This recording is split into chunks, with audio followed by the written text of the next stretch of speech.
and welcome to my Genetics Exam 7 mini video on the phylogenetic tree.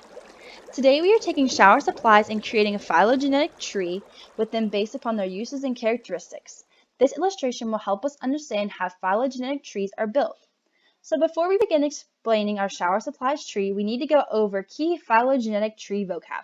Our first term is cladogenesis, which is the splitting of one lineage into two branches.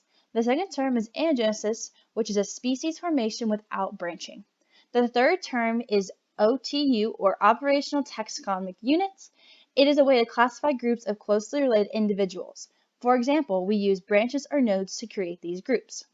Next, we have rooted tree, which is the origin that gave rise to all the organisms on a tree. Then we have the outgroup. An outgroup is the most distant group in the tree. After that, we have our most recent common ancestor, which is the most recent individual or object from which the organism comes from. After that, in our very last term, is internal nodes. These are points on a phylogenetic tree where the branches meet within the tree. Now that we have some key vocabulary down, let's start building our phylogenetic tree out of shower supplies. Ta-da! Here it is. It is made up of 8 items: body wash, bar soap, face wash, face scrub, shampoo, conditioner, washcloth, and a loofah, as well as one outgroup item, the towel. The longest branches connect supplies that are the least related, and the shorter ones show us the closest related items. And they are all built with cladogenesis, having each node only split into 2. Now let's take a further look at the logic and reasoning behind this tree.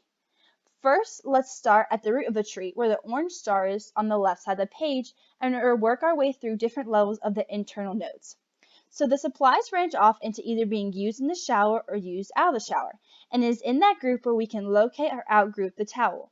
It is the only object that is not used in the shower and has anagenesis evolution. Everything else, which is underlined in dark orange, is a part of the majority in the in-group.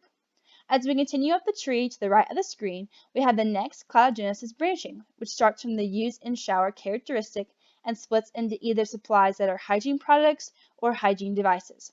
Hygiene devices are either a washcloth or loofah, which you use to wash with, and the hygiene products are all the other products that make us clean, underlined in dark orange. Now the next level of this tree is categorized our hygiene products. The OTUs to classify these branching groups are based upon what part of the body they clean. The 2 nodes are used on skin or used on hair. The used on hair internal nodes splits into either shampoo or conditioner, and the used on skin is face scrub, face wash, bar soap, and body wash. Used on skin is actually the most recent common ancestor of these products. They are underlined in dark orange. Now in the tree drawn to the right, we focus on our last branches of our tree, where we see the characteristic used on skin has cladogenesis and splits into wash body, which is either items body wash or bar soap, and wash face, which is either face wash or face scrub. And that is the logical reasoning behind the characteristics of breakdown of phylogenetic trees shower supplies.